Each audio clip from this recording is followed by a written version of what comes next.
So then let's consider first of all, what is a mind in the grip of vicious circles? Well, one of the most obvious instances that we all know is the phenomenon of worry. The doctor tells you that you have to have an operation. And that has been set up so that automatically everybody worries about it. But since worrying takes away your appetite and your sleep, it's not good for you. So the doctor tells you not to worry because he wants you on the operating table in a state of good health, well rested, etc. But you can't stop worrying, and therefore you get additionally worried that you are worrying, and therefore will not be in the right shape to be on the operating table.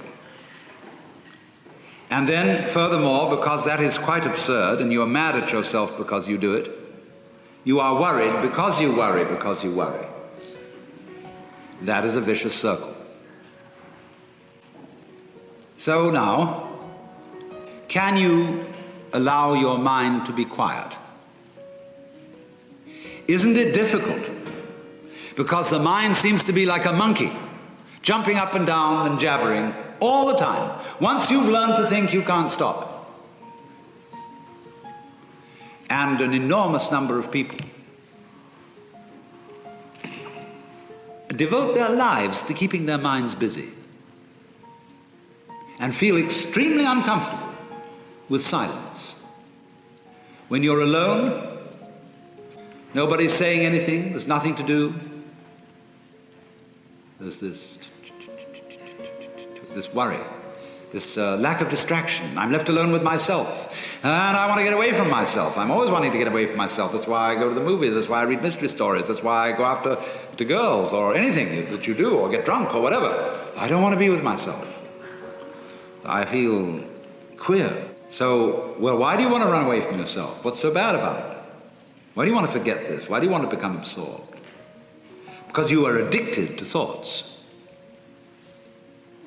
And this is a drug, a real dangerous one. Compulsive thinking, going on and on and on and on and on all the time. It's a habit. So there's a difficulty about stopping that activity. And you really have to stop it if you want to be sane. Because if I talk all the time, I don't hear what anyone else has to say. And then I'll end up in the situation of having nothing to talk about but my own talking. Or so in exactly the same way, if I think all the time, I won't have anything to think about except thoughts. And that's the academic fallacy. See, when you add books to the library, a great many of the books that are added to the library are books about books. They're not necessarily books about life. Some of them are. But most of the books, especially PhD dissertations, are books about books about books about books. And that doesn't really get us very far. So in order to have something to think about, there are times when you simply must stop thinking. Well, how do you do that? The first rule is don't try to. Because if you do, you will be like someone trying to make rough water smooth with a flat iron. And all that will do will stir it up.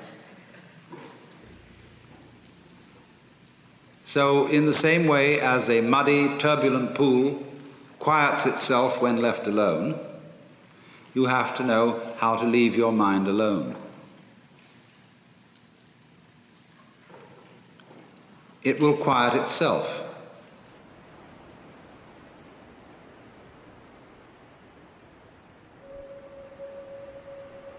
I think the fear is uncertainty. I think that's the reason why there is a billion-dollar industry now teaching people how to become more present. And the irony is if we would have been able to live in the present 100,000 years ago in the savannas of Africa, we would have gotten eaten by the lion that we didn't see coming. Living in the present is not evolutionarily advantageous. You know what's advantageous is the fact that we can imagine future scenarios.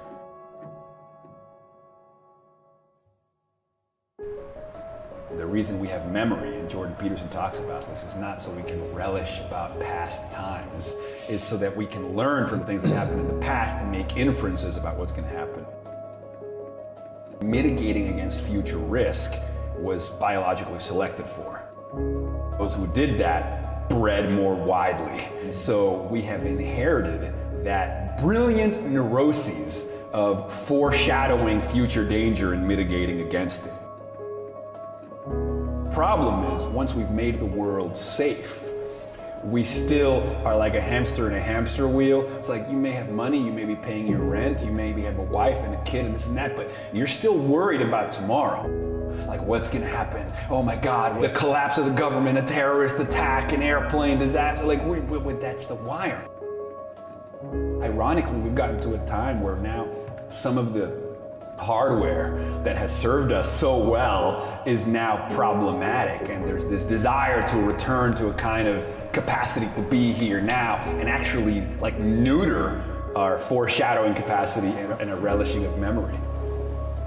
To block the signals forwards and backwards. In fact, in mental health now, there is a renaissance. Again, I'm talking about like the rise of learning to be in the present, meditation, mindfulness. All of these techniques are teaching us to neutralize our wiring to think about the future. The human brain, human beings are like an artificial intelligence program. We take in data from the present. We compare that data with data from the past, and we use that then to make predictions about the future. And that's what we're always doing automatically all the time. In fact, a lot of the time, we dispense with the present data altogether and just leapfrog to the conclusion. And so we're living in this perpetual been there's and seen that's of the adult mind, also known as jadedness. You're not even there. You're like, rather look at your phone, or you're rather, what movie we're gonna watch later. Like, we're just never present. Because our brain is so effective at saying, I know what this is, and making predictions about the future. And if the future's not dangerous, then we don't even have to pay attention to what's happening right now. So we live with this kind of perpetual low-level hum of anxiety. This future tense, like we're like crooked, like having a crooked back. We're like future tense all the time. Never now, always future tense, you know? And maybe that makes you a good businessman or a good planner. But unless you're like an architect and you're like planning the structure you're gonna build, like the incapacity to enjoy and smell the flowers is very problematic. What are some of the ways that we can neuter our compulsion to constantly leapfrog to the future? Travel, experiences that violate your expectation. Art, what these things do is they block all signals forwards and backwards. It's hard to know what's about to happen if you're in a place that's completely new. When you're off the reservation, you don't know where that path leads. And when you don't know where that path leads, it's hard to imagine where it leads. So instead, your senses are heightened and you're here now paying attention. And it also answers this dilemma or existential conundrum of what to do about death. Because it's not even that we're afraid of dying tomorrow. We're afraid of dying in 30 years. Like, I'm afraid of turning 90 and dying when I'm 90. Except when I'm traveling, when I'm exposed to great, beautiful art, when I'm making love, what happens is you block all signals forwards and backwards. When you block all signals forwards and backwards, you enter the flow of the present. A present that is literally wonder-full. Wonder being the byproduct of exactly that unencumbered sense of first sight or virginal noticing. So you're obliterating the adult capacity to foreshadow everything. And you're returning to a more virginal state of heightened appreciation for what's unfolding in real time. And that seems to be the answer to our ills.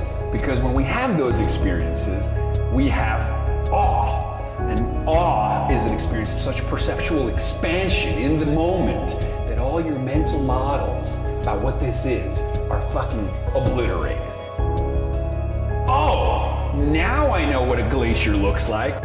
Oh, that's what a lion looks like in its natural habitat. Like you are dumbstruck, you are awestruck. Even though these are transitory experiences, they leave afterglows.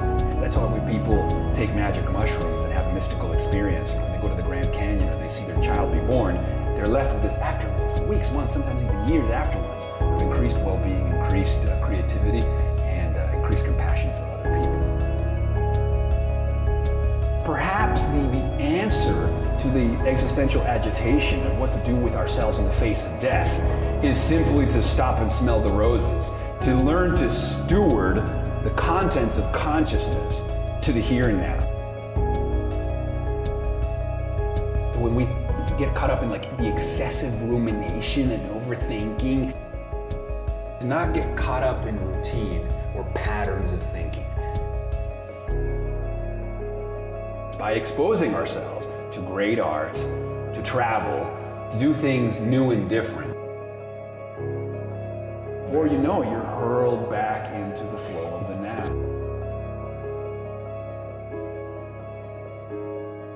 My notion of human well-being is really open-ended. I don't think we understand what the horizon is, if in fact there is one, for kind of ultimate flourishing of conscious minds. We have a pretty good sense of what we don't want and are right not to want. We don't want to be terrorized and depressed. The generic situation we want to find ourselves in more and more is to effortlessly cooperate with creative and happy strangers, right? I mean, there's 7 billion of us. We need institutions and laws and norms and ways of thinking that take the friction out of pleasurable and non-paranoid interaction with strangers. It's not just about having, 5 or so close friends who have your back, right? I mean, clearly we're all on the same team on some basic level. And if we can't figure out how to build a civilization where everyone thrives to some degree, we'll have the world we currently have. We're in a situation now where I think it's reasonable to worry that our default state of partisanship and tribalism and rational fear of the incompatible aims of other groups and other people is unsustainable in the presence of more and more destructive technology. I think we have to get our act together psychologically and socially in a way that we haven't yet.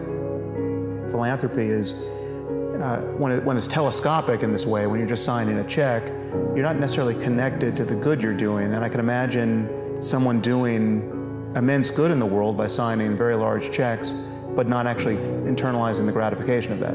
At some level, we have to be aware of the possibility of rowing in 2 boats simultaneously. Is what the effects are in the world of how we're living. So we want to have a good impact on others, but we actually want our conscious states of psychological pain and pleasure to be mapped in some rational way to the kinds of effects we're having. Having our beliefs map onto reality to some degree is obviously good, because if they're not, you're just bumping into hard objects. If your map is completely wrong, you are bound to suffer, right? So we have to be in a situation where radical ignorance can't be bliss. It may be useful to have a slightly delusional, self-serving bias, right? To think you're coming off better than you are. It may give you more enthusiasm for your life, more confidence. That's one principle. So I think we want our beliefs to be true in some basic sense. And therefore, we want to be open to new evidence and better arguments perpetually. If you close yourself off, if you say, well, listen, I'm done thinking about reality, and I know what's true, then again, when more data comes in, when something surprising, when one of your intuitions proves to be faulty, if you can't error correct, again, you're just going to fall out of alignment with what's going on in the world and with what other people think is true. So really the only mechanism we have to do that is human conversation. We have to be open to having other people point out errors in our thinking, and in the conversation we have with ourselves, we have to do likewise. We have to be continually open to the possibility that we might be wrong, and in fact, we're very likely to be wrong a lot of the time. And so then, hence the virtue of getting educated and surrounding yourself with smart people and reading good books and just exposing yourself to the kinds of lessons that other people have learned over thousands of years and are learning in real time.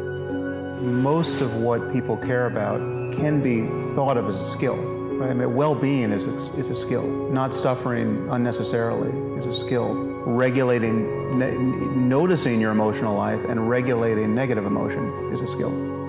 So I have a meditation app, and meditation is a skill. It's a very useful one, and I'm spending a lot of time teaching what's now referred to as mindfulness meditation. And the moment you begin practicing mindfulness, which is just learning to pay close attention to the nature of your experience, you're not adding anything to your experience, you're just noticing what it's like to be you moment to moment, but in a way that is not reactive. You're not grasping at what's pleasant or pushing what's unpleasant away. Let's say you have a fear of public speaking, right? So you're about to go out on stage and you feel anxiety. The default state of someone who doesn't want to have that experience is to try to is one to in advance worry about that experience. I mean, the anxiety is kindled just by the mere thought of what you have to do. Then once you feel the butterflies, you are at war with them. I mean, first you can notice that anxiety isn't even that unpleasant. I mean, it's so close to excitement in its actual physiology that really the difference between excitement and anxiety is more or less just the framing. It's just the story you're telling yourself. If you felt these tingles and this slightly adrenalized response right before you're about to go on a roller coaster, that's part of why you're going on the roller coaster. You like that experience, right? But the fact that you feel that way when you're about to have an interview or you're about to walk out on stage, that's intolerable. The sense of self for most of us is not a feeling that we're identical with our bodies. Most people don't feel identical with their physical bodies. They feel like they're passengers inside their bodies. Right? They're like my body's down here. Like these are my hands, these are my legs. I obviously care about these things. These are where my pains and pleasures are coming from.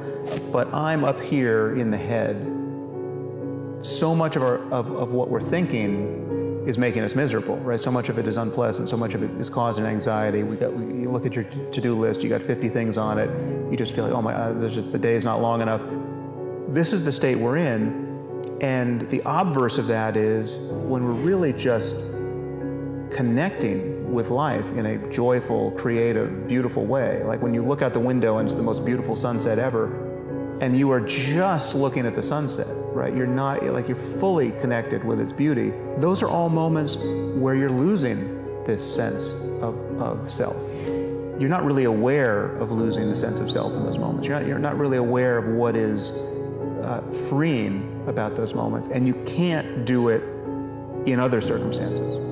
What's happening for people, most people, is that they're waiting for the world to give them a good enough reason to just be present, and to be present so fully that they lose their sense of self, right? That they're no longer behind their face, just waiting for something good to happen, right? Or figuring out how to change the experience enough so that, again, they can stop. They're no longer at war. I mean, we're to a greater or lesser degree, we're always at war. I mean, we're always fighting something. There's always this you're always noticing something wrong. You're feeling uncomfortable in your body. You're reacting to something that somebody did or you thought they did. The moments where you really feel good are moments where there isn't a coming to rest, right? Where it's not about the past or future. It's not about half a second ago, and it's not about half a second from now. And the ultimate version of that is entails the dropping of this sense of self. For me, flourishing is a matter of spending your time pleasantly and happily and creatively. Every moment when someone asks you, well, that last hour, that last day, that last week, that last year, do you feel good about that? Was that a good use of your time? that remembering self, that retrospective gesture, that's where people worry about things like meaning. And the remembering self is the self that you're talking to when you say, you know, are you satisfied with your life? Whether you're asking yourself or someone's asking you. The answers that are available in those moments really determine whether or not somebody has a kind of global life satisfaction, whether they have meaning. But the experiencing self, the self that is just going moment to moment, feeling pains and pleasure, and just dealing with this very short, time horizon. I think that's fundamentally our real self. Use of negative imagination, where you think of all of the bad things that haven't happened to you. Right? So if you're just, if you're stuck in traffic, driving to the job that you don't like, and you're frustrated, you can think of all the things that could happen to you, right, that haven't. And if any one of them happened to you, you would consider your prayers answered if you could just be returned to this moment, right? Like, you haven't been diagnosed with cancer, right? You've got 2 young kids, say, you want to live to see them grow up, and you could be the guy who today is going to find out you've got 2 months to live. That's just more thinking, but it can have a profound effect. You can reframe your experience in a way that doesn't actually change anything material about your circumstance, and it can let the light in.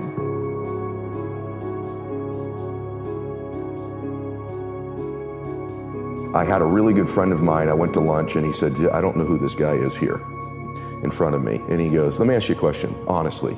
Right now, what are you grateful for? And at the lunch I said, jack shit.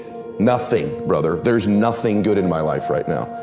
And I'm not exaggerating this to you when I tell you this, and this is a factual story. As I'm mouthing these words, 2 people walked in with an older man. Both of them clearly were fighting cancer somehow. Both had lost their hair. One of the ladies had a bonnet on, and they were barely moving in. Both walked by our table and gave me the most warm greeting, the warmest smile as a stranger. And he goes, that's pretty freaking pathetic. You can't find anything in your life to be grateful for right now? And on the drive home, I'm not kidding you, I started to stack gratitude. I started to take inventory. Because if you can find things to be grateful for in that space, man, is your life going to be rich when there really are external things to be grateful for. So my first mechanism out of that space was honestly to stack the things I was grateful for, and I started reinforcing it over and over and over again. And what happens is there's this reticular activating system in our brains, right?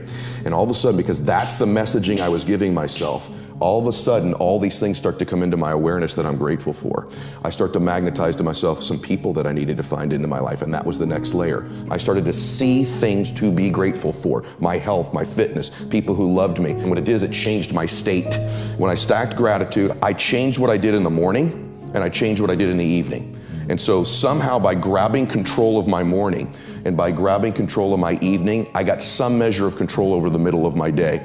I was an out of control person back in those days, meaning this: I woke up worried, stressed, fearful, and I immediately start thinking about a bill I had to pay, something that was wrong, and I'm in a state of reaction to begin I'm talking within 6 minutes of waking up, 6 seconds. Most people listening to this, that's what they do. I said, I gotta grab control of my morning, and I set up routines in my morning. Maybe they served me, maybe they didn't, but they were things I could deliver on doing for myself. That which you do not hate, you will eventually tolerate. And I think that identifies most people's lives. In other words, average becomes sort of like this slow asphyxiation. It's almost like an anesthetic. And that over time we become kind of immune and dulled to the average that we're becoming. I know this is true, at least for me. You probably experience it yourself too. And so over time we sort of minimize where we're at. In other words, I'm a little pudgy instead of being, no, you're a fat ass, right? You don't magnify the degree to which the pain ought to be affecting you. And so really what he means in that is, listen, you're gonna get out of your life what you'll accept. That's really difficult for people, I think, to understand is, look, what you think you're worth and what you're gonna tolerate is absolutely what you're gonna bring into your life and what the outward part of your life's gonna look like. And so I live by that. Like, I let myself sort of feel the pain and the difficulty of being not where I wanna be in whatever that area is, whether it's my spirituality, my relationships, my money. I let myself feel that pain because, as you know, there's 2 motivators, right? There's the gaining of pleasure, right? Wanting to go get something, chasing the dream. But then there's the avoidance of pain. And for a lot of champions, that's a pretty big driving force for them. And so at least for me, I leverage both of those things on me to get myself to take action. So this thing people think that like, I'll be happy when? Once I get like this big, amazing home, or once I get this car, or once I get this relationship, or an amount of money, then I'll allow myself some happiness. The problem is the finish line always moves. You never arrive there, right? The other part is people think, well, if I enjoy myself now, I'm gonna lose my drive. In other words, if I can just wire myself with enough pain all the time, I won't lose my drive or ambition. The truth is there's no correlation between the two at all. There's no relationship between you feeling complete pain all the time and losing drive. And so I talk about living in a state of blissful dissatisfaction. And really the best example of that would be like if you've ever, I love a good meal, right? You know, if I bite into a great piece of steak, if you're a steak eater like I am, you take that first bite, it's like complete bliss, right? There's no correlation between how great that tasted and your lack of desire for the next bite. In fact, that bliss causes you to want more of it. And so the more we can begin to reward ourselves with bliss, we're not gonna lose our dissatisfaction. We're not gonna lose that. And so for me, our brains, this dopamine hit you get when you do something successful, if you constantly cheat yourself out of that hit, right, biomechanically in your body, less and less in the future will you want to achieve the next level, the next dream, the next step. And that's why so many people stall out in life. They got to a certain point and they cheated themselves out of the bliss, out of the celebration. It's important that we celebrate our wins, we celebrate our lives because it causes us to want the next bite. It keeps us hungrier, not the reverse. And so for me, I want to live in a state of being grateful and blissful now, not waiting for some future place or date that may never arise. Self-confidence is really self-trust. So the first thing is, the people I know that are really happy are very self-aware. In fact, the best entrepreneurs I know are very self-aware. They're aware of their shortcomings, right? They want to improve them. They want to get to the next version of themselves all the time. And so for me, self-confidence comes because I didn't have it. And I think anytime you meet somebody like yourself or myself who might now appear self-confident, it's because I really had to find tools and resources because I was so insecure and shy and introverted. So I had to find techniques and resources to build that up in me. And for me, it's very simple. It's the promises that I keep to myself. If I have a habit over and over of beginning to stack one on top of the other of keeping promises I make to me, not other people. In other words, the minute you begin to get external in your life, worrying about what other people think about you, right? You've lost all control, and it never fills you up. And people's admiration, people's gratitude towards you will never fill you up. It's your own inside. And so for me, self-confidence comes from keeping the promises I make to myself. And the other part of it is being aware I'm doing it.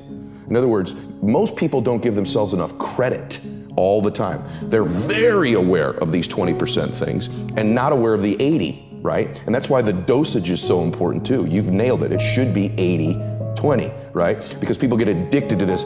I'm not good at this. People don't like this about me. I don't feel good. Instead of focusing on the 80 and stacking it up. Wow, I did eat what I said I was going to today. I did get up when I said I was going to. I made the amount of phone calls. I treated people in such a way I promised myself.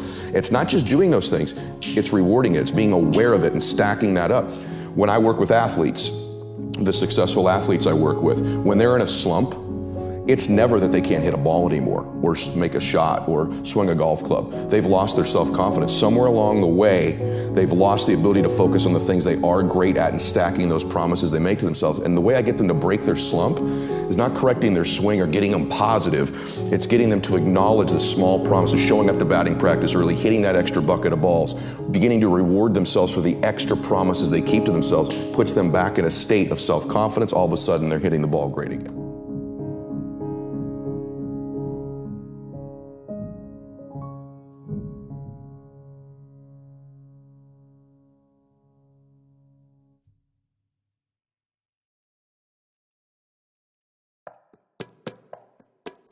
Mm-hmm.